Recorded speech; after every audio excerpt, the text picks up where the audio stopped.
అమెరికాలో big beautiful cease fire జరిగింది. అదేదో రెండు దేశాల మధ్య యుద్ధంలో కాదు, ఇద్దరు శక్తివంతులైన ప్రముఖుల మధ్య కాల్పుల విరమణ జరిగింది. వారెవరో ఇప్పటికే మీకు అర్థమయ్యే ఉంటుంది కదా. వారం రోజులుగా ప్రపంచమంతా చర్చించుకుంటున్న ట్రంప్ అండ్ మస్క్ల మధ్య జరుగుతున్నటువంటి డైలాగ్ వార్ టీ కప్పులో తుఫాన్లా ముగిసింది. అమెరికా అధ్యక్షుడు డొనాల్డ్ ట్రంప్ పై తాను చేసిన తీవ్ర ఆరోపణల పట్ల టెస్లా అధినేత ఎలన్ మస్క్ పశ్చాత్తాపం వ్యక్తం చేశారు. అధ్యక్షుడిపై తాను చేసిన పోస్టులు చాలా దూరం వెళ్లాయని, ఆ వ్యాఖ్యలపై విచారం వ్యక్తం చేస్తున్నారని ఒక ప్రకటన ద్వారా తెలిపారు. అమెరికా ప్రభుత్వం రూపొందించిన బిగ్ బ్యూటిఫుల్ బిల్లును మస్క్ వ్యతిరేకించడంతో ఇద్దరి మధ్యన ఘర్షణ మొదలైంది. ఈ క్రమంలో ట్రంప్ పై మస్క్ సంచలన ఆరోపణలు చేశారు. సెక్స్ కుంభకోణంలో నిందితుడైన జెఫ్రీ ఎప్స్టీన్ తో ట్రంప్ కు సంబంధాలు ఉన్నాయని ఆరోపించారు. అధ్యక్ష ఎన్నికల్లో తన మద్దతు లేకపోయి ఉంటే డొనాల్డ్ ట్రంప్ రిపబ్లికన్ పార్టీ నేతలు ఓటమి పాలయ్యేవారని వ్యాఖ్యానించారు. దీంతో ట్రంప్ కూడా మస్క్ విషయంలో పలు హెచ్చరికలు చేశారనుకోండి. తాను ఎన్నికల్లో విజయం సాధించడానికి మస్క్ సాయం అవసరం లేదని స్పష్టం చేశారు ట్రంప్. మస్క్ వ్యాపారాలకు ఉపయోగపడే ప్రభుత్వ కాంట్రాక్టులకు, రాయితీలకు కోత వేస్తారని హెచ్చరించారు కూడా. ఒక్కసారి ట్రంప్ ఎన్నికల ప్రచార సీన్ గుర్తు చేసుకోండి.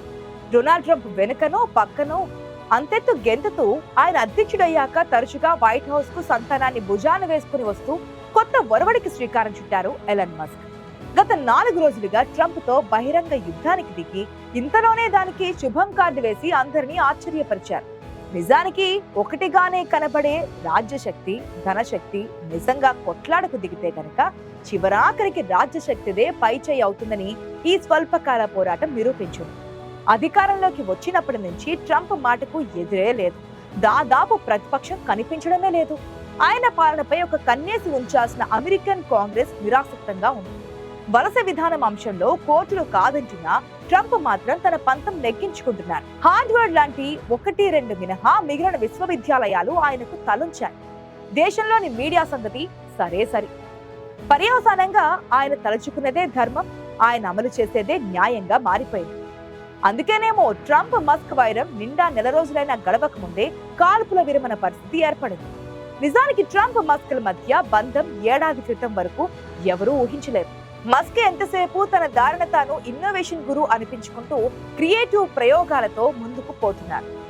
భవిష్యత్ అంతా ఎలక్ట్రిక్ కార్లదే అని చెబుతూ ఖరీదైన టెస్లా కారును ఆవిష్కరించి ప్రపంచాన్ని ఆశ్చర్యంలో ముంచెత్తారు. ఆయన చేయని పని అంటూ లేకుండా పోయింది. ట్విట్టర్ ను కొనేసి ఎక్స్ అని పేరు పెట్టి దాని దశ దిశ మార్చేశారు.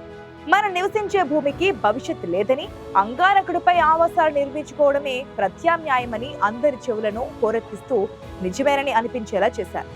అదొకటే కాదు, విమానాల స్పీడ్ను హైపర్ లూప్ రైళ్ల ద్వారా సాధించే ఆలోచన కూడా చేశారు. ఇన్ని పనులతో బిజీగా ఉండే మస్క్ అప్పటి డెమోక్రటిక్ పార్టీ పెద్దలతో అధ్యక్ష ఎన్నికల్లో ఆ పార్టీ అభ్యర్థిగా పోటీ చేసిన కమలా హారిస్లతో తేడా వచ్చింది. దాంతో తాను భారీగా విరాళాలిచ్చి ట్రంప్ ను గెలిపించే బాధ్యతను భుజాన వేసుకున్నారు మస్క్.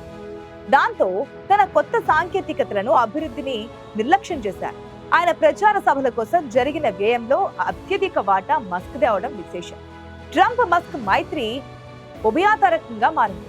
ట్రంప్ కు సొంతంగా ఉన్న సామాజిక మాధ్యమం ట్రూత్, మస్క్ నేతృత్వంలోని ఎక్స్ రెండూ ఒక్కటై అమెరికా ప్రజానికాన్ని తమ దారికి మళ్లించుకోవడంలో సక్సెస్ సాధించారు. డెమోక్రటిక్ పార్టీ ప్రచార లోపాలు కూడా తోడవడంతో అవలీలగా ట్రంప్ విజయం సాధించారు. అధికారంలోకి వచ్చాక ప్రభుత్వ ఉద్యోగులను సాగనంపే డోజ్ లాంటి విభాగంలో మస్క్ కీలక పాత్ర పోషించారు. ఊచకోతలే అంటూ భారీ ఎత్తున సిబ్బందిని కత్తిరించేస్తుండటంతో ట్రంప్ లో ఆందోళన మొదలైంది. అంతేకాదు, ట్రంప్ అత్యద్భుతమైన బిల్లు అని ప్రకటించిన బిగ్ బ్యూటిఫుల్ బిల్లును మస్క్ బాహాటంగానే తప్పుపట్టారు. ఒక పక్క తాను ప్రభుత్వ సిబ్బందిని సాగనంపి ఖజానా కలకల్లాడేలా చేస్తూ ఉంటే, ప్రభుత్వ రుణభారాన్ని మరో $3 లక్షల కోట్ల పెంచే పన్నుల తగ్గింపేంటన్నది మస్క్ ప్రశ్న. తన కాంట్రాక్ట్ ముగిసాగా మొదటిగా ఆయన దీన్నే ఎత్తుకున్నారు. తనతో ఇన్నాళ్ళు కలిసిమెలిసి తిరిగి మొదటి నుంచి ఈ బిల్లుపై అవగాహన ఉన్న మస్క్ ఇలా విమర్శించేసరికి ట్రంప్ ఆగ్రహం పట్టలేకపోయారు. ఆ తర్వాత జరిగిందంతా బహిరంగ యుద్ధమే. కొత్తగా ది అమెరికా పార్టీ పేరుతో పార్టీ పెడతామని, వచ్చేసారి ఎన్నికల్లో డెమోక్రాట్లకు ఆర్థిక సాయం అందిస్తానన్న బెదిరింపులు ట్రంప్ కు ఆగ్రహం కలిగించాయి. అమెరికాలో బాలలపై లైంగిక నేరాలకు పాల్పడిన జెఫ్రీ ఎప్స్టీన్ తో ట్రంప్ కు ఉన్న సంబంధాలు బయట పెడతానని బ్లాక్ మెయిల్ చేసే లెవెల్లో మస్క్ మాటలు జారారు.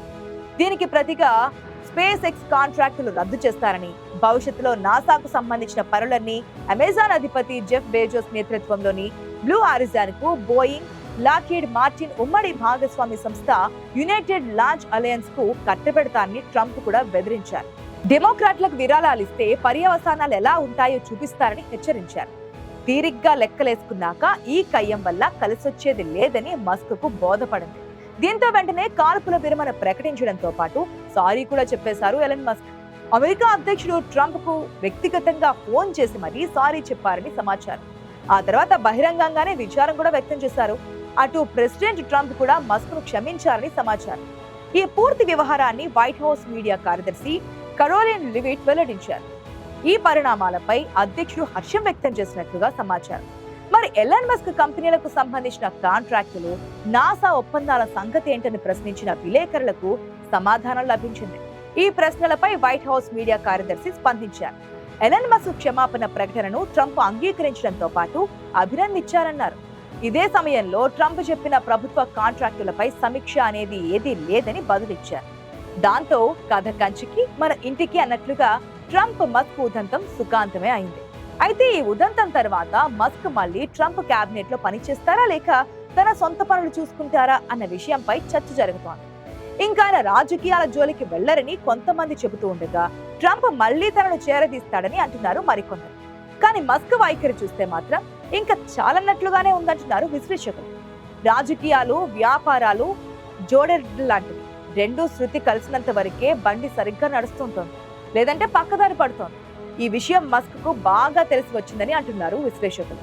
చక్కగా ఆయనకు చేసుకోవడానికి బోలెడని పనులున్నాయి. సక్సెస్ఫుల్ గా నడుస్తున్న అంతరిక్ష వ్యాపారం ఉంది. గాడి తప్పిన టెస్లా కార్ల కంపెనీని మళ్లీ పట్టాలెక్కించాల్సిన అవసరం కూడా ఉంది. భారతదేశంలో ప్రారంభిస్తారని చెబుతున్న స్టార్ లింక్స్ అనబడే శాటిలైట్ ఇంటర్నెట్ ఏర్పాటు పనులు కూడా ఉన్నాయి. ఇవన్నీ చూస్తే ఎలన్ మస్క్ కు మరే పని అవసరం కనిపించకపోవచ్చు. అందుకే ఇకపై బుద్ధిగా తన కంపెనీలను, 14 మంది పిల్లలను, భార్యలను చూసుకుంటూ గడిపేస్తారని ఆయన సన్నిహితులు చెబుతున్నారు. అయితే రాజకీయాలు మాట్లాడేవారు మాత్రం ఒకసారి రాజకీయ రుచి చూసిన వారు రాజకీయాల్ని వదులుకోలేరని చెబుతున్నారు. తన వ్యాపారాలు సజావుగా సాగాలంటే రాజకీయ నేతల మద్దతు అవసరమే అంటున్నారు. అందుకే ఏడాది నుంచి అవిభక్త కవలల్లా ఎక్కడికెళ్ళినా జంటగా పోతూ మస్క్ ను సహా అధ్యక్షుడు అని అందరూ వేళాకోళం చేసేలా వ్యవహరించిన వీరిద్దరూ మునిపటి మాదిరే మళ్లీ సన్నిహితులవుతారని చెబుతున్నారు. కానీ హృదయం అద్దం లాంటిది, ఒక్కసారి పగిలితే మళ్లీ అతకదంటారు. కాబట్టి ఏదోసారి చెప్పాడు కదా అని అంగీకరించినా మళ్లీ స్నేహం చిగురించినా మునిపెట్టంత స్థాయిలో ఆ ప్రేమ ఉండకపోవచ్చు. కానీ వీరి పరిమిత యుద్ధంలో ప్రపంచ ప్రజానికం నేర్చుకోవాల్సిన గుణపాఠం ఒక్కటుంది. వ్యక్తులైనా పార్టీలైనా పరస్పరం లాభదాయకం, పంపకాలు బాగుంటాయనుకుంటేనే కలుస్తారు. అంతే తప్ప తమను ఉద్ధరించడం కోసం కాదని గ్రహించాలి.